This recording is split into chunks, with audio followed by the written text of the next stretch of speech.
నాయకులకు లేని నిజాయితీ, మీరు నమ్మిన పార్టీలకు లేని నిజాయితీ, మీరు కప్పుకున్న కండువాలకు లేని నిజాయితీ మీకెందుకు? ఈ రోతమాలిన నీతిమాలిన రాజకీయ నాయకుల మీద మీకంతటి నిజాయితీ ఎందుకు? అంతటి లాయల్టీ మీకు ఎందుకు?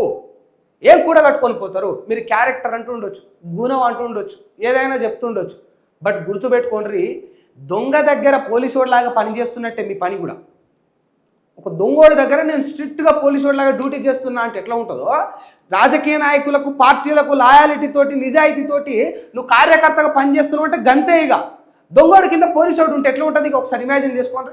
దొంగోడికి పోలీసోడు సేవ చేసినట్టు లెక్క. ఇప్పుడు ఒక కార్యకర్త నీతితోటి నిజాయితీతోటి ఈ రోతమాలిన నియద్దకు అవినీతి పరులైన రాజకీయ నాయకులకు పనిచేయడం కూడా గంతే.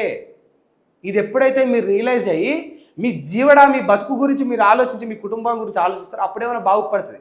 ఎందుకంటే ఇప్పుడు ఇంత పెద్ద వార్త రాసిరు, ఇక్కడ రాజసింగ్ గారికి ఈ మాటలు అన్నారని రాసిరు. ఇందులో ఇన్డెప్త్ మ్యాటర్ మీకు చెప్తా ఉన్నాను నేను. ఏ ఒక్కడైనా మరి పార్టీలను విలీనం చేయాలనుకుంటా ఉన్నారు, బీజేపీని నమ్ముకొని ఓన్ చేసుకొని బీఆర్ఎస్ హయాంలో 10 ఏళ్లలో వాళ్ళు ఇబ్బందులు పెట్టినా, వాళ్ళు కష్టాలు పెట్టినా, వాళ్ళు ఉద్యోగ నోటిఫికేషన్ లేకైనా వాళ్ళని వ్యతిరేకించి పోరాడి కొట్లాడి పార్టీ కోసం పనిచేసిన కార్యకర్తలు బాధపడతారు అనేది ఒక్కడు రాయలేడా? అనేది ఒక్కడు రాయలే, ఇక్కడ రాయలే కదా. ఇప్పుడు అందరు కవిత బాధనే పట్టించుకుంటారు. ఇది నిజమైతే ఏంది, అయ్యో కవితను గట్లా సొంత బిడ్డనే గిట్లా పట్టించుకోలేదట అని అంటారు.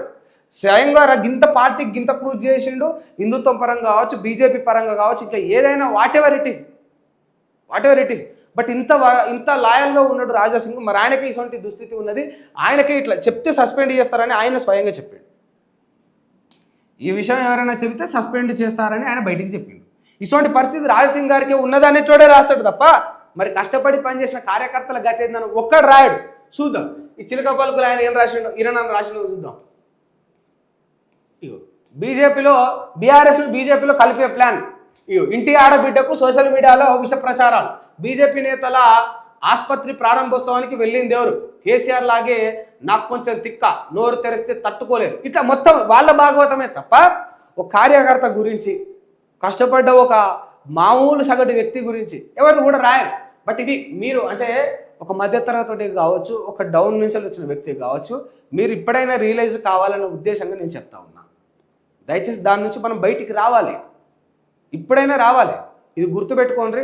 రేపన్ననాడు ఏ 2 పార్టీలు కాదు, 3 పార్టీలు ఈ రాష్ట్రంలో ఉన్న ప్రధానంగా ఉన్న బీజేపీ, బీఆర్ఎస్, కాంగ్రెస్ 3 పార్టీలు ఒక్కటే అయ్యి మంచిగా ఒక 5 ఏళ్ళు నీకు 5 ఏళ్ళు నాకు 5 ఏళ్ళు నాకని పంచుకున్నా కూడా మీరు ఆశ్చర్యపోనవసరం లేదు.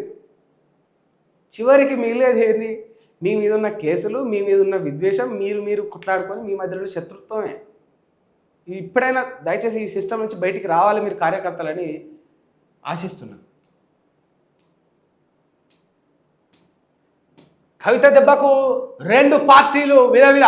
ఇటు బీఆర్ఎస్లో అటు బీజేపీలో తీవ్ర దుమారం. బీజేపీలో బీఆర్ఎస్ విలీనానికి కుట్రలు జరిగాయన్న కవిత.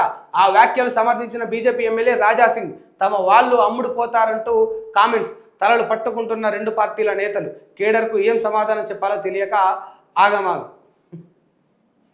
ఇప్పుడేం చేద్దాం? కవిత తాజా కామెంట్లతో కేసీఆర్ అంతర్మదనం. పార్టీకి భారీ డ్యామేజ్ జరిగిందనే అంచనాలు. దయ్యాలు కోవర్టు ఎపిసోడ్ల తర్వాత కేటీఆర్ను ఫామ్ హౌస్కు పిలిపించుకున్న కేసీఆర్